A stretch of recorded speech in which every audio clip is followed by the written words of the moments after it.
শাহি টুকরা কিভাবে বানালাম আজকে আমি আপনাদের সাথে শেয়ার করব। আসসালামু আলাইকুম, কেমন আছেন সবাই? আশা করছি সবাই অনেক ভালো আছেন। আলহামদুলিল্লাহ আমিও ভালো আছি। তো আজকে আমি শেয়ার করব কিভাবে শাহি টুকরা বানালাম। শাহি টুকরা বানাতে কিন্তু এই উপকরণগুলো লাগবে। এখানে আমি ব্রেড নিয়ে নিয়েছি, তারপরে হচ্ছে ঘি, কনডেন্স মিল্ক, লিকুইড দুধ। এখানে ব্রেডগুলো এভাবে সাইজ করে কেটে নিতে হবে, তারপর ঘি দিয়ে ভেজে নিব আমি এই ব্রেডগুলো অল্প আছে সুন্দরভাবে ভেজে নিতে হবে। কেউ যদি কড়া করে ভাজতে চান তো কড়া করে ভেজেন, আমি হালকাই ভেজেছিলাম। ব্রেডের এপিট ওপিট সুন্দরভাবে ভাজতে হবে।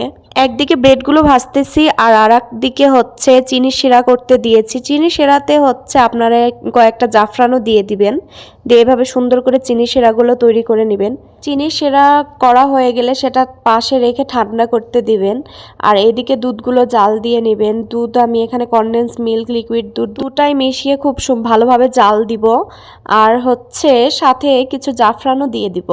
এটা কিন্তু ঘন করে জাল দিতে হবে। আর আমরা এখানে ইউজ করেছিলাম কাস্টার্ড পাউডার আর ভ্যানিলা এসেন্স।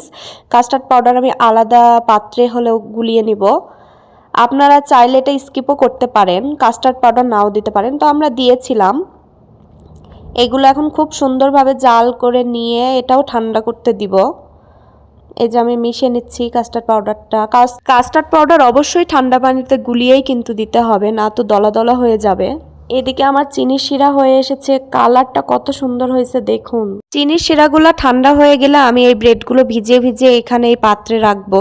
এরপর আমি সামান্য কনডেন্স মিল্ক দিয়ে নিচ্ছি। এরপর আমি আগে থেকে তৈরি করা ওই ক্রিমটা দিয়ে দিব এর উপরে। এবার আমি আগে থেকে ভেজে রাখা বাদামগুলো দিয়ে দিব। এখানে আমি দিয়েছি কাঠবাদাম, কাজু বাদাম, পেস্তা বাদাম। এবার এই ডেজার্টটা আমি হচ্ছে ফ্রিজে রেখে দিব। এটা যখন ঠান্ডা হয়ে যায় তখন আমি বের করে খেয়ে দেখতেছি অনেক ভালো হয়েছে। আপনারাও অবশ্যই বাসায় এটা ট্রাই করবেন। আল্লাহ হাফেজ, সবাই ভালো থাকবেন।